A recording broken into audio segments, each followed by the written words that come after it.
Welcome to The Middle. I'm Jeremy Hobson, along with our house DJ, Tolliver. And Tolliver, we're going to be talking about the economy this hour. And it's kind of perfect timing because we have just had Black Friday, Cyber Monday, and Giving Tuesday, 3 days where people spend a lot of money. I got to tell you, man, I just want to walk outside my house and have a car with a big red ribbon on it. Is that too much to ask? I can't even drive, but I like it, you know? I have good news for you, Tolliver, because if you look under your seat right now, you get a car. No, you don't. Oh, we can't afford Jeremy that. Winfrey? It turns out, though, yes, that spending over Black Friday and Cyber Monday was up from last year, but that could be because shoppers were hungry for deals. It could also be because people bought things using these buy now, pay later programs like Klarna and Affirm that did very well over those days. Deloitte says overall consumers plan to spend about 10% less this holiday season than they did last year. And if you look at the big picture, you also kind of see a split screen right now. The stock market is near record highs. Gas prices are around $3 a gallon on average nationally. But on the other hand, mortgage rates are stubbornly high. The tariffs are still boosting the cost of a lot of consumer goods. And healthcare costs may be about to skyrocket for many people. So it's no surprise that according to recent data from Pew, 74% of Americans say the economy is only in fair or poor condition, even if President Trump says affordability is a hoax. You know, there's this fake narrative that the Democrats talk about, affordability. They just say the word. It doesn't mean anything to anybody. They just say it. Affordability. The word affordability is a con job by the Democrats. All right now. Okay, that's what he says. This hour, we want to hear it from you. What is the state of your economy? Tolliver, how can people reach us? Yeah, you can call us at 8444-MIDDLE. That's 844-464-3353. Or you can write to us at listentothemiddle.com or comment on our live stream on YouTube. And we want to hear from you if the state of your economy is good, if it's bad, if it's just okay, let us know. Joining us this hour, Kansas City-based columnist Mary Sanchez, who writes for the Tribune Content Agency. Mary, welcome back. Thank you. And also joining us, Justin Wolfers, professor of economics at the Gerald R. Ford School of Public Policy at the University of Michigan. Justin, it's great to have you on The Middle. Mate, good to see you or hear you. Well, and when you think about, Justin, the stresses on the economy right now, from the tariffs to job market uncertainty and AI to the immigration crackdown, what do you make of the fact that the retailers are seeing strong holiday sales and the stock market is near record highs? Let me take those two separately, and I think they need to be thought of separately. So, first of all, the jury is still out on Black Friday and Cyber Monday, Giving Tuesday, Wacky Wednesday, and on and on. I couldn't think of anything to begin with. Thirsty Thursday. Thirsty Thursday. Thank you, right. Tolliver. You're so good at this. You've got to give me a Friday now, Tolliver. Come on. Frugal Friday at this point. Yeah. Okay. So to the extent that we know anything about Freaky Friday, it's total revenues, total spending. Now, the thing is, the total amount that people spend at the store could be driven by buying more stuff, or it could be driven by buying the same amount of stuff but paying more, or it could be driven by buying less stuff and paying a lot more. Given that there's a lot of tariffs running around and a lot of reasons to worry that prices are going up, and a bit of anecdotal evidence that Black Friday was not the great deal that it was, I'm not convinced by anything so far. And then I want to step back one step further, which is even if you told me we bought more on Black Friday, I'm not yet willing to call that evidence of a strong economy, because in a weak economy, shopping for bargains is even more important.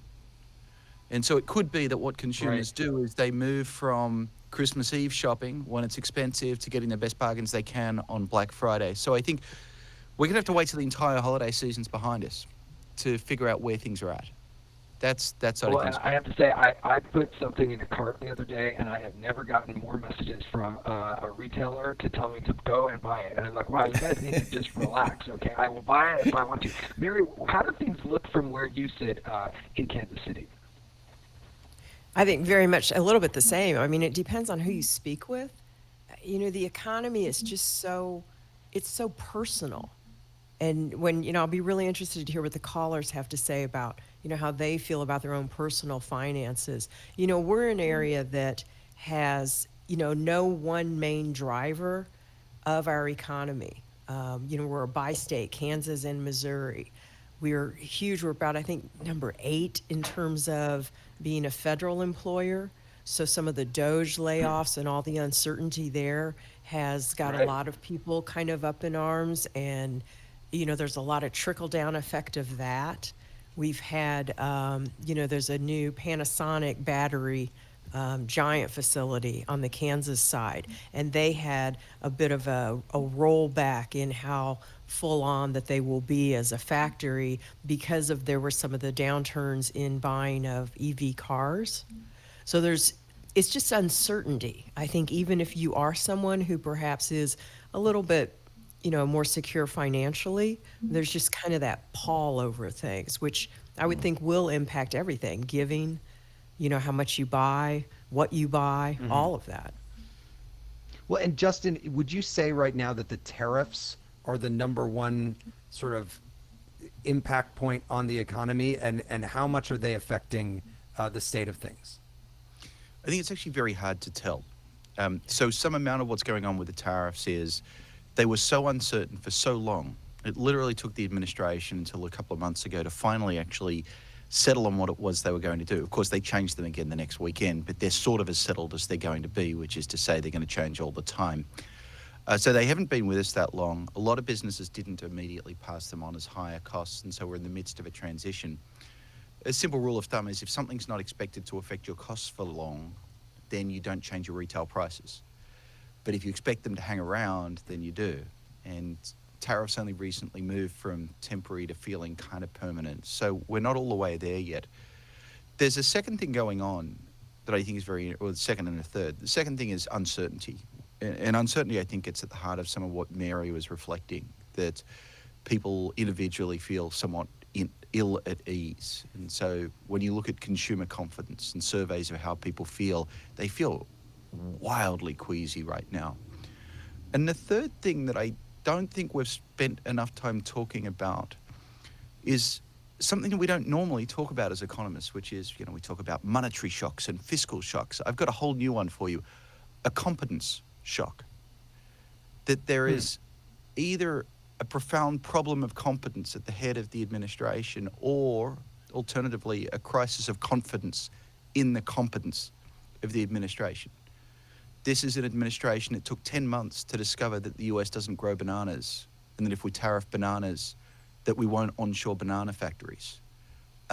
Because Trump just to explain to our audience, Trump just reversed the tariffs on bananas and coffee and beef to kind of try to bring those prices down. Yes, thank you for that, Jeremy. And the thing is, my 13-year-old son, who hasn't yet studied economics, already understood the folly of a banana tariff. And it's not just bananas, by the way. It's that things of bananas might be something of a metaphor, but things like a tax on the Federal Reserve, or firing the head of the Bureau of Labor Statistics for reporting the truth, which happened to be an unpleasant truth, or the CEO of Intel walking into the White House and walking out without having left 10% of his company behind accidentally, or the approach that you now need to bring a gift whenever you want to see a president. These are all things that are just very, very unusual, and I think really are giving people across the country pause. Mary, the other thing that's going on that, if it weren't for all of these other things, would probably be the thing we were talking about and its impact on the economy, is the immigration crackdown, which has had an effect across the country on so many industries. How is that having an effect on our economy, do you think, Mary Sanchez?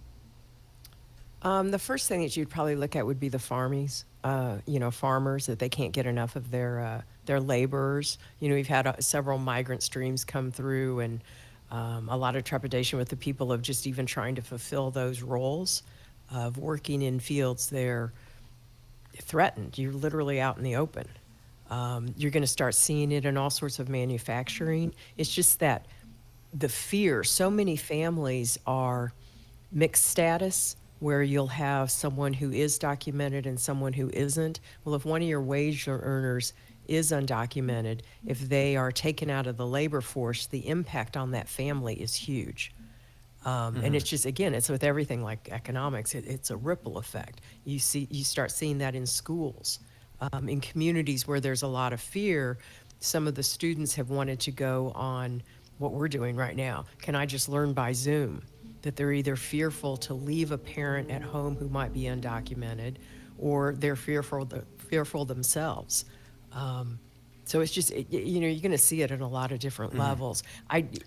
You may not, it kind of depends, because immigrants are highly concentrated in some areas at more of a, what they would call a lower manual labor. But then you've also got now the hits on the H-1Bs, which is a college-educated person. And that's going to hit in a lot of other different sectors as some of those changes are going to roll out, where they're making it harder and harder for people to come, for people to, it already was a problem. I mean, you always hear about all the problems with backlogs, but.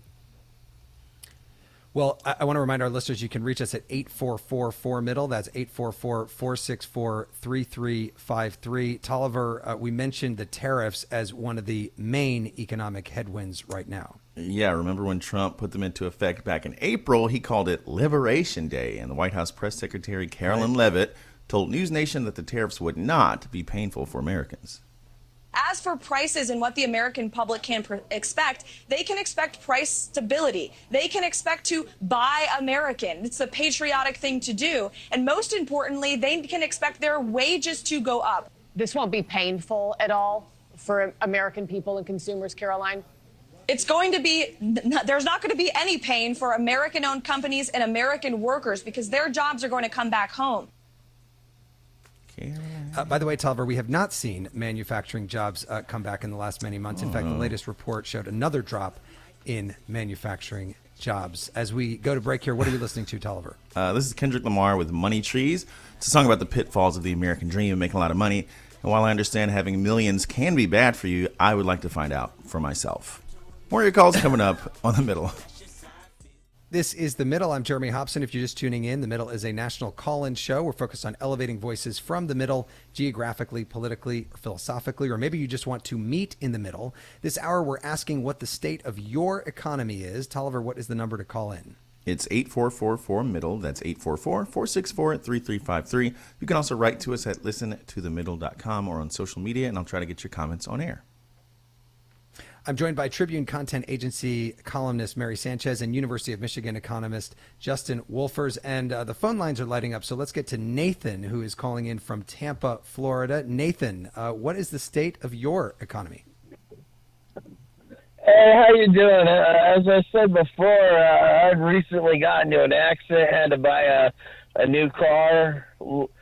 I was smart of me. I decided not to buy a new car. I decided to buy a car that I could that I wouldn't have to make payments on, because when I got back on my feet, I do gig work. So when I got back on my feet, everything held to like a snail's pace. Like I've been missing a lot of our conversations, because you guys are like my office mates. When I go out and I drive, I hear you guys talking, but. On the bright side, I got to play a lot of Final Fantasy Tactics. So finally got around to playing some video games. So you're a gig worker, but you got into a car accident. Are you someone who does do you drive like for Uber? Have you been able to do your work? Right now, I'm doing DoorDash, and my other gig job is a security guy at Raymond James. Go Bucks!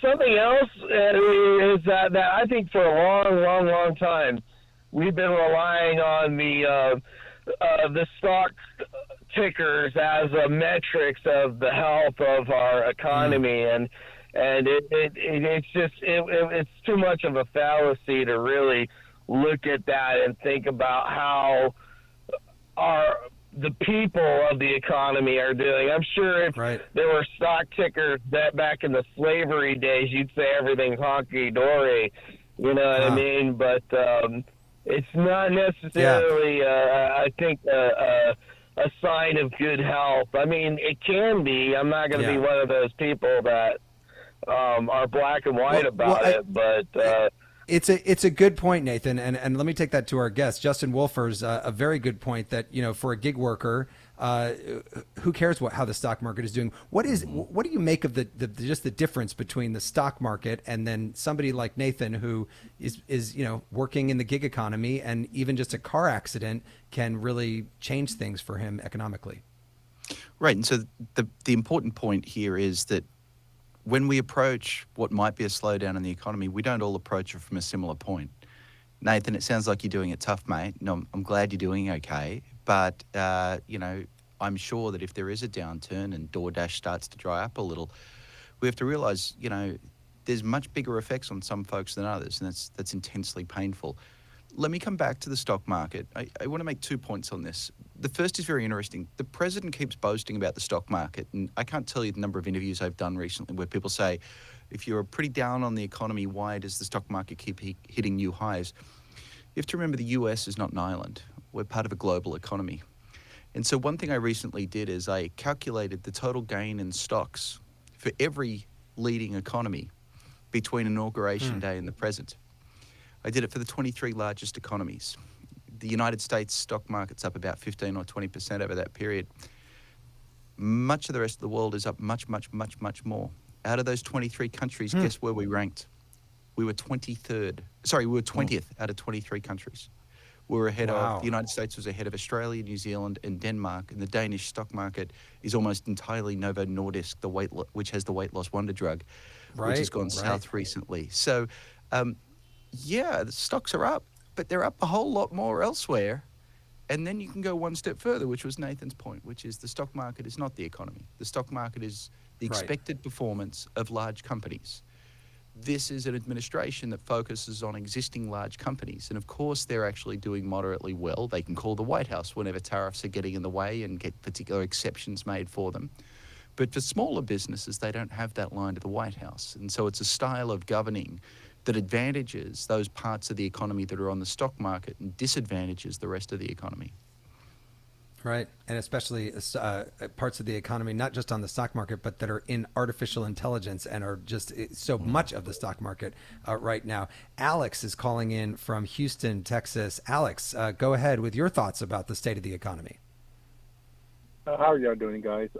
My state of the economy, I would say it's pretty good. I mean, not too much to complain about. I mean, I just think that most of these companies, big companies, I think they keep the price artificially high just because they want profits. I mean, who are we going to get here, right?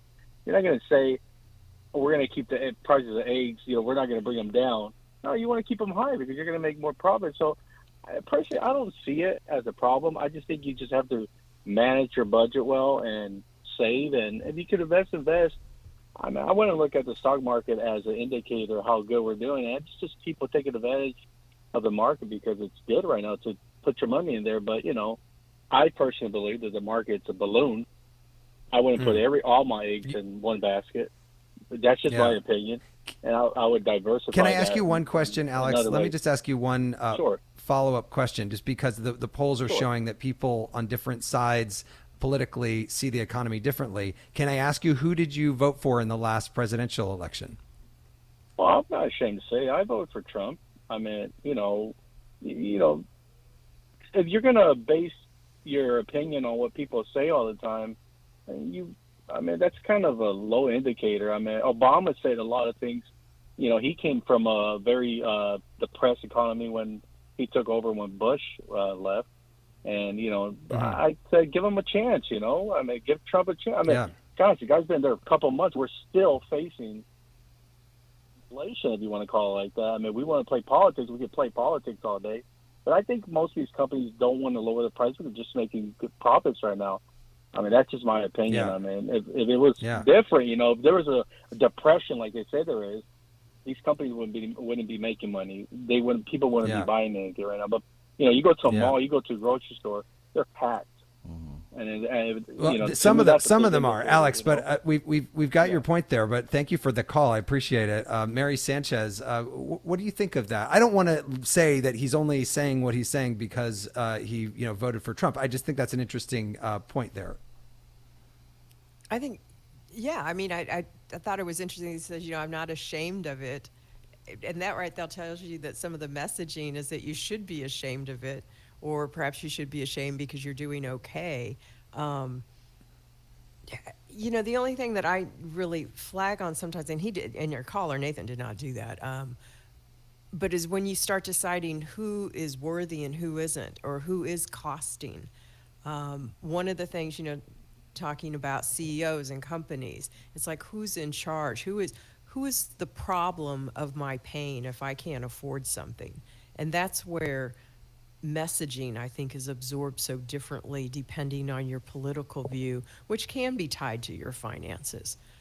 If all of your money is tied up in stocks and the stock market is doing well, then you're going to be okay with whoever you think is in charge of that. If that's not your reality, you may look elsewhere for someone to blame about why you're not doing well. Can I just add something here? Because, Yeah. Alex, you said something so interesting, which is we all worry about high prices, and you're blaming companies, corporate greed. And I hear you. There's a lovely expression that I think has a lot of truth to it. Blaming corporations for high prices is like blaming gravity for a plane crash. At some level, it's literally true. If there were no gravity, the plane wouldn't have crashed. If corporate greed didn't exist, the prices wouldn't be high. But we tend to take gravity as an eternal constant, and we tend to take companies being greedy as an eternal constant. So then that raises the deeper question, given that we always have greedy companies, why or how is it that right now they're able to take a bigger chunk out of your paycheck than maybe at some point in the past? And you think that they are taking a bigger chunk out of our paycheck than at points in the past? It's not just like the price of everything is going up and they're charging a little bit more, and you think they're taking more right now, Justin?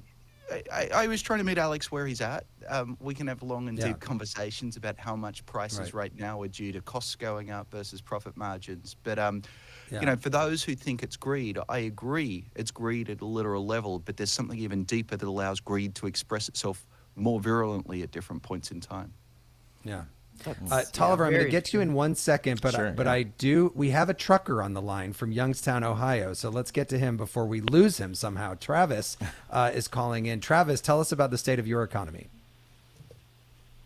So currently the biggest thing I'm noticing is the dollar just doesn't stretch as much, and you spend more, get less, and that goes for across from my hometown, Youngstown, to across the country.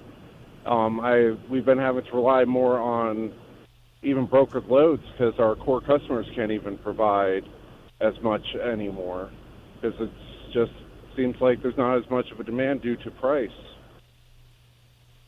I was actually in a car when I was in Texas a few weeks ago, Travis, with somebody who's in the trucking industry, and he said a lot of these trucks right now are empty, but they still have to run because if you don't run them, then you don't have a business when it comes back. Yep, and that seems to be a lot of the thing. You just have to try to fill in as much as you can. It's just basically, fortunately, the industry the way it is. Well, thank you for calling in. By the way, where are you? Are you in your truck right now? Where are you calling from? I'm in my truck heading into Chicago right now. All right, Travis, thank you very much for the call.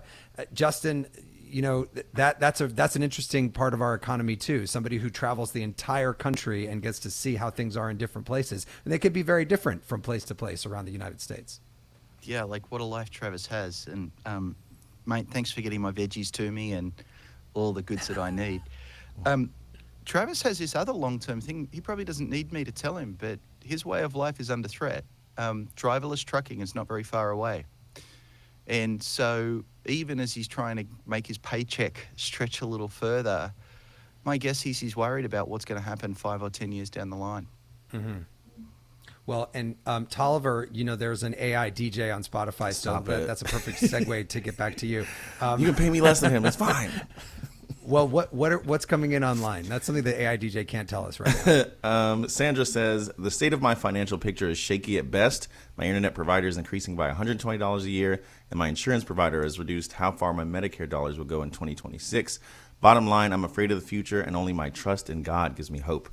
And then Johanna's in Florida said, Dems have been willing to abandon the New Deal and move right to meet the GOP halfway for decades, forcing the GOP to move further right. Now that Mamdani has put affordability on the map and GOP are claiming it as well, will Dems move further right with a $20 federal minimum wage and elimination of the tipped minimum wage, or Medicare for all, or a Green New Deal? Spoiler alert, no, Dems are weak.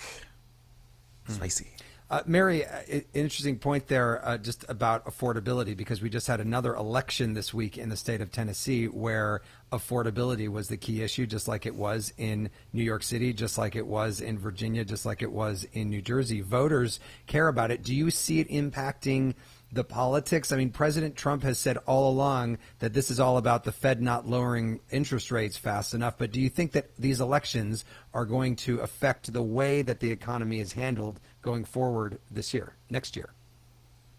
I think it's going to take longer than that, because if you really look at everything that impacts the economy, as Justin would be able to explain far better than I, it's so many factors. It's not like if you just put one person in the White House, the economy is going to completely turn over, and that we're going to suddenly have manufacturing, particularly if the cost of metals to build all those factory plants has been messed up through tariffs. It's so convoluted. I think it may impact how people vote. It may not impact the outcome that they believe. What I hear a lot in that caller, though, is just the idea of, Democrats and Republicans not working together. People know that their government is not working well. They might not be able to fully go into, well, here was how this tax subsidy, here is how this was done over a period of 30 years that influenced a certain type of development and not others. They may not be able to unravel all of that to figure out some of these deeper things, but they know it when they hurt. They know it when they feel insecure. Let's go to Alexandra, who's calling in from Denver, Colorado. Alexandra, go ahead with your thoughts about the state of the economy. Yes, so thank you so much for taking my call. I'm so thrilled to be on your show.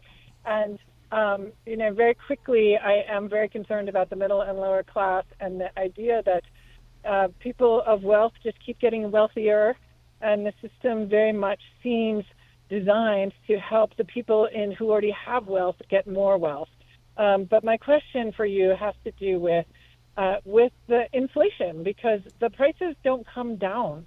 It seems like we talk about the rate of inflation coming down, but the actual prices never come down. So once the house costs $800,000, it's not going back down to $500,000. And do you see that changing? And how does that, is there something, because frankly, the Republicans seem to support the get wealthier, and the Dems seem to support something around affordability, but how do we actually have deflation in a way that's productive for all of us who are trying to survive?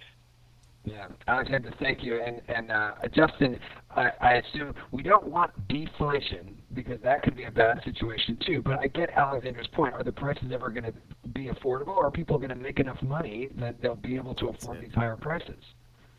Right. So it's time that we have a mature, serious, and responsible discussion about this. And the problem is that the president lied to the American people, and he's pushed us down an absolutely absurd road.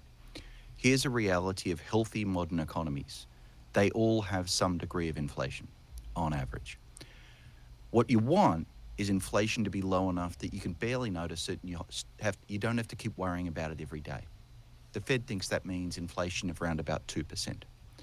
So usually, if we had a good, serious economic debate in this country, we would be talking about how do we lower inflation? What is the right rate of inflation? What should we do about inflation? Things like that. The problem is the president promised to bring prices down. The only tool he has to do that would be by crushing the economy. It's a profoundly bad idea. Worse than that, if prices are falling, what are you and I going to do? Am I going to go and buy that new TV this week knowing it's going to be even cheaper next week? It creates a lot of problems. So let's be serious. The way we make up for inflation is people get wage rises. Don't wait around and don't cheer for prices to come down. It would be deeply irresponsible. Well, and as we said, President Trump has even called the issue of affordability, Tolliver, a con job. But Marjorie Taylor Greene, who until recently was a strong supporter of the president, disagrees with that. Yeah, Inflation. she says, it says the Republicans ignore the cost of living issues at their own peril. Here she is on CNN. Inflation crushed people in the past 4.5 years, and the costs have not come down. I myself can tell you my apartment here in Washington, D.C., the electricity bill is $100 more than it was last year, because you can look at your own bill and look at costs. Prices have not come down. That is a reality. People's wages have not gone up. That's another reality. And so Americans are continuing to have a very difficult time getting by. And as you know, she says she is resigning from Congress in January. Tolliver, what are we listening to here? This is Pet Shop Boys with Let's Make a Lot of Money. It's about like get-rich-quick schemes that are destined to fail. But you know where the real money is, Jeremy? Journalism. More of your calls coming up on The Middle. Yeah. This is The Middle. I'm Jeremy Hobson. This hour, we're taking your calls on the state of your economy with columnist Mary Sanchez and economist Justin Wolfers. You can call in at 844-4MIDDLE. That's 844-464-3353, or you can reach out at listentothemiddle.com. And let's get right back to the phones because the lines are full. Monica is calling from Philadelphia. Monica, go ahead. What's the state of your economy? Hi, thank you. So at least in Philadelphia, and I know it's pretty much nationwide, the cost of food for the average family, and I'm a single mom with 2 boys, has gone up so much in the last 3 months that my budget for each month has gone from food being maybe like a quarter to a third. Now it's up to half, if not more. Wow. Of that is how profound that impact has been and how huge the food inflation has been on the average everyday American like me. And what are you doing about that, or what do you want to be done about that, Monica? Right. So things that I do, right, of course, I'll try to shop where I can get economies of scale, right, buy by bulk, right, look for sales, right, all that stuff. But the much larger picture is this is not sustainable for America to continue to survive. So the legislators at the state, ideally at the federal level, but we're not going to be seeing that happen, but at least at the state level, need to put something in place for like the staples, things like, milk, eggs. Remember that went up to like $6-7 for a dozen, right? Things like that. Some type of legislation that's designed, to counteract what's going on. Right. Monica, thank you very much My for other that. point was call. that. Oh, yeah, I'm go sorry. ahead. Go ahead. No, go ahead. Sorry, my other point was that the average American should not have to rely on how the stock market is doing for our retirement. Right. But because most companies no longer offer pensions, right, then we are forced to have to play that game. And right. Everybody's got their 401ks now as their pension. Thank you very much for that, Monica. And Mary Sanchez, a lot there, but I just couldn't help but think as Monica was talking about that it was about a month ago that food stamp SNAP benefits were cut off for people because of the government shutdown. That's exactly what Monica was basically saying, is there should be something to help people get the staples. That's what that is for. That is what that was for. But that gets into those whole arguments about who is working hard enough, who is worthy of being helped, who actually needs and deserves help. And that's where we do get into these political decisions and policy making. One of the things, this is kind of probably maybe in Justin's area, you could probably say it better, but I think, the idea that the cost of food is going up so much, I do think there is some data that shows that it's up higher this year at a higher percentage than it was before, but it's always going to be rising. Costs rise. I don't expect to pay what my mother paid for some things. I just don't. Right. But my wages have not gone up enough, for sure, because I'm in journalism, to be able to counteract some of that. Well, and Justin, it's interesting we're hearing about food this hour and not gas prices, which actually are, I mean, of course, we remember when they were cheaper than what they are now, but they're relatively less expensive than they have been in recent years. It's around $2.99, I think, on average nationally for a gallon of gas. But people are noticing the food prices more right now. Yeah, so gas is about $3 a gallon, which is about the average over the past 6 years. So nothing to celebrate, nothing to commiserate, just it is what it is. Look, I can never speak to a single mum like Monica without saying thank you. I'm the son of a single mum myself, and you're doing amazing stuff there, mate. Food prices have gone up. Probably, it feels, Monica, like you might be on the really sharp end of it. I don't think they've gone up that much across the country. Your experience may well be different, and it probably depends how much you eat beef, which is particularly expensive at the moment. Fortunately, my family's vegetarian, so we've avoided all of that. But as you look forward, I do worry about what's going to happen to working and middle-class Americans. Tariffs take a bigger bite out of the budget of working class than rich Americans because working class folks spend more. The big, beautiful bill from President Trump is the largest redistribution from poor to rich in a single bill in American history. And next year, we're looking at potentially millions of people being cut off Medicaid, as well as everything that's going on with health insurance costs. So this is one of those cases where it is really important to do what you're doing, Jeremy, talking to people around the country, because the averages, which is what GDP tells us about, are pretty healthy. But those averages are telling us are hiding the reality that a lot of working middle-class folks are going to be doing without, as there has been a big redistribution to the rich. Well, and we haven't gotten the government data that we usually get because of the government shutdown. A lot of it has been delayed. Let's get to another caller. Sarah is calling in from Birmingham, Alabama. Hi, Sarah. Go ahead with your thoughts on the economy. Hi.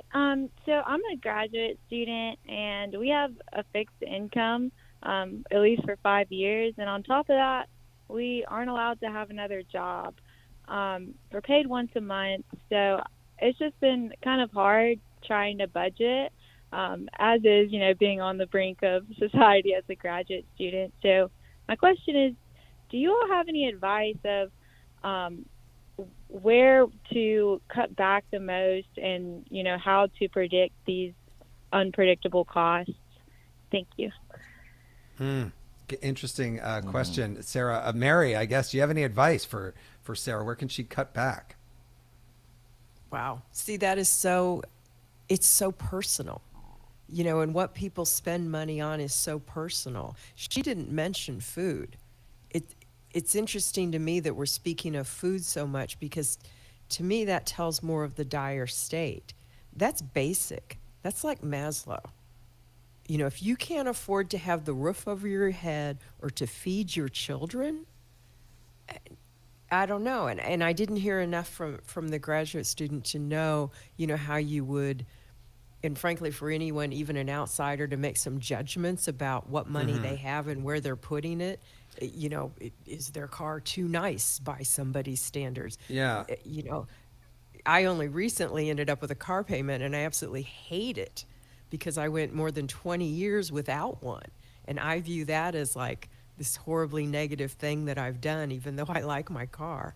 And I bought it used. So again, I think that almost, and this is how this plays out in society, is how you start judging people of who isn't managing their money well. Who is to blame for the fact that she needs to figure this out, but it sounds like she's trapped in a certain dynamic of where she can't take another job and probably still get the graduate degree.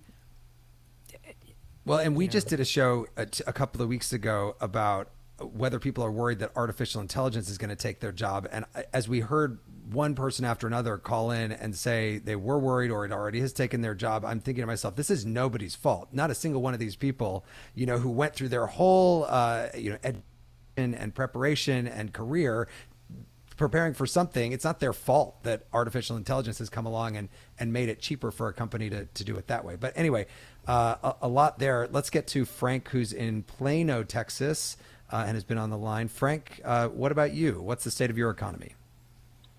Well, first of all, for the record, the last 3 elections, I didn't vote for either Democrat or Republican. I voted for another party, third party. But my personal economy is I have a legacy. We are living on the legacy of 4 generations of people who have left us enough. Now, what am I doing in terms of my spending? Cutting back on my travel expenses, even though we have children who live out of the country, and also cutting down on potential spending on other things that we want to do with our life. But the point is legacy. There are so many people who don't have the I'm privileged. I'm going to say that. Right. I'm privileged. I have a legacy. And there's so many people. Let's take Tulsa, Oklahoma, for example. What would be the legacy of those descendants of those people if they had the continued work? So, again, we're not going to solve the problem on this show. You know that, but I do believe that there's so much that has to be done to correct the legacy issues of people in dire situations today. Yeah, a lot of people inherited money, and a lot of people did not inherit any money. Justin, your thoughts? I just want to add one of the most important things that the next generation may inherit is a well-functioning economy. If we hand off the richest, most productive economy in the world, that's given them plenty to make their start, even if they don't come up with an inheritance. And so then the question is, are we doing what we need to do to hand off a well-functioning economy to the next generation? That then leads to these sort of deeper questions. What is it that drives American prosperity? And are we preserving those institutions that drive American prosperity? And so at the moment, it's ironic that we have a conservative government, conservative in name, but actually radical in approach. And so maybe they're right, and maybe they're fixing everything, or maybe they're wrong, and maybe they're destroying everything. But either way, the next generation are the ones who are going to discover what it was they were left.